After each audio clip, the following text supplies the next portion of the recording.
tema de la justicia penal sobre los adolescentes. Tenemos el gusto de recibir en el estudio a Mercedes Castañeda Gómez Montt. Ella es directora del programa de adolescentes de la Fundación Reinserta. Mercedes, bienvenida. Muchas gracias. Gracias por estar aquí. Pues bueno, nuevamente se vuelve a poner este debate. Y digo se vuelve a poner este debate porque en realidad hay los reflectores encima de él, no es que en algún momento se haya relajado. La manera en la que se debe de penar un delito grave cometido por un adolescente o un menor de 15 años. Mercedes. Claro, sí, bueno, sí, es la verdad muy triste lo que pasó con el accidente, con lo que pasó con los adolescentes del Tláhuac. El tema de la justicia para adolescentes ha tenido muchos cambios últimamente. La ley cambió en el 2016. Antes estaba diferente en diferentes estados. Había estados que sí daban medidas, daban sentencias de 15 años, de 10 años para adolescentes. La Ciudad de México ya lleva un buen rato dando la pena máxima de 5 años, pero en el junio del 2016 se homologó la ley a nivel nacional y se estipula que los adolescentes tienen que tener grupos etarios. Es decir, los adolescentes que tienen entre 12 años y 14 años no pueden tener una pena de internamiento, ellos no pueden ser privados de su libertad, hayan hecho el delito que hayan hecho o los delitos que hayan hecho. Los adolescentes que tienen 14 hasta 16 años sí pueden estar privados de su libertad y los de 16 y 17 años pueden estar hasta 5 años a nivel nacional. Claro. Esto ya funciona, digamos, para todas las entidades, para todos los casos. ¿Qué pasa entonces con un joven, un niño de 12 años, de 12 a 14 años que comete algún ilícito, que comete algún delito? Este caso particular, un chavito que va manejando, además la historia es muy trágica, nos platicabas, Mercedes, pues los propios acompañantes de él le pedían que por favor los dejara bajar. ¿Qué pasa en un caso como estos? Porque debe haber responsabilidad sobre él, un tratamiento, un acompañamiento, pero también los padres de familia que le prestaron las llaves o que tuvo acceso a las llaves de un coche. Exacto, yo ahí quisiera hacer el énfasis de la importancia de la prevención, la importancia de voltear a ver los factores de riesgo.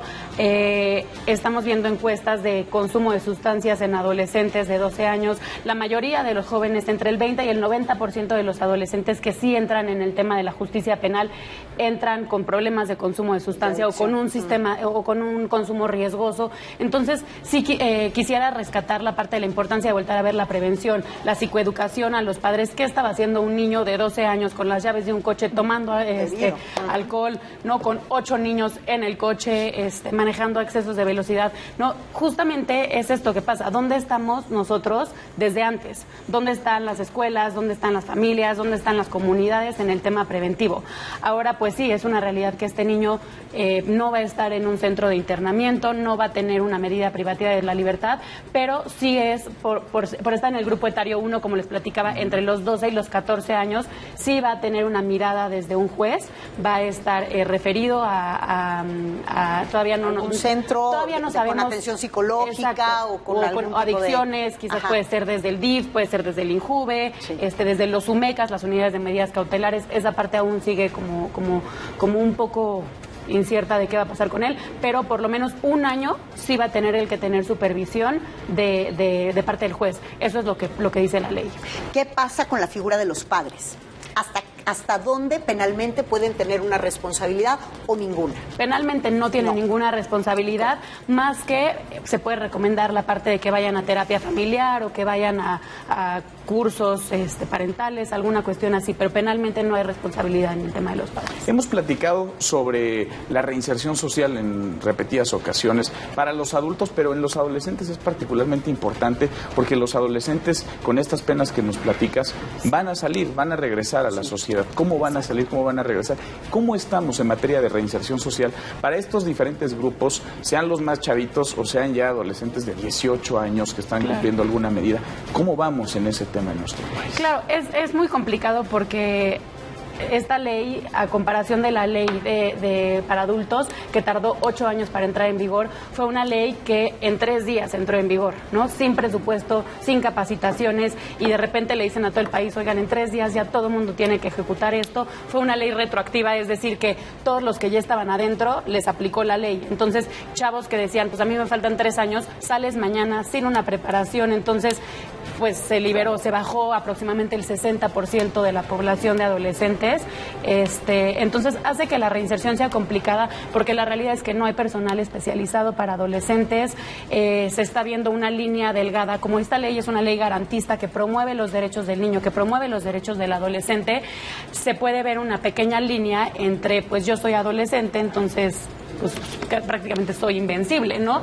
Y el policía o el Ministerio Público puede decir, ¿sabes qué pasa? Pues como no estoy capacitado y va a ser todo un rollo porque eres adolescente, pues chance hasta mejor te dejo ir.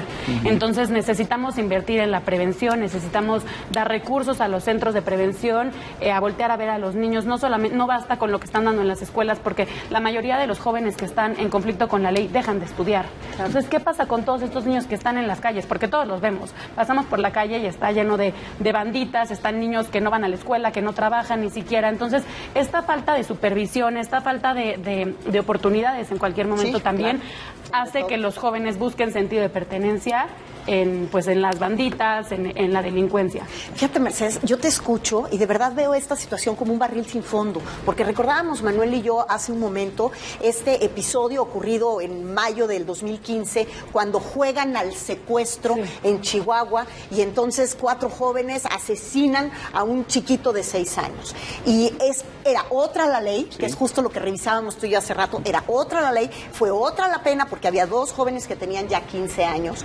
pero si tú te pones a ver lo difícil que es o lo diferente que es el problema que tengan los jóvenes en un estado con el problema que tengan los jóvenes en Tláhuac contra la problemática de los jóvenes en Chihuahua, pues es como un barril sin fondo cuando tienes que atender el tema de la reinserción. Claro, exacto. Por supuesto. Sí, ahí nosotros en Reinserta estamos trabajando con un modelo de reinserción en donde estamos operando desde adentro, focalizamos a los jóvenes desde que ellos están cumpliendo una medida y trabajamos con ellos cuando van saliendo en una casa de medio camino y justo esa es parte importante del trabajo que hace Reinserta, saber que estos jóvenes lo máximo que van a estar privados de su libertad es 5 años, entonces hay que invertirles dinero, hay que invertirles tiempo, hay que saber qué hacer con esos 5 años. Pero hay que voltearlos a ver, hay que realmente voltearlos a ver, porque creo que hemos avanzado, o sea, esta ley tiene muchos huecos, tiene mucho que avanzar, tiene mucho que capacitarse, pero se está viendo a los jóvenes ya desde una mirada especializada para adolescentes.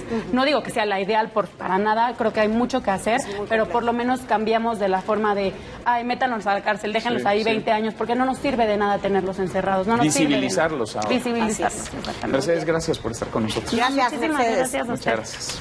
Muy buenos días.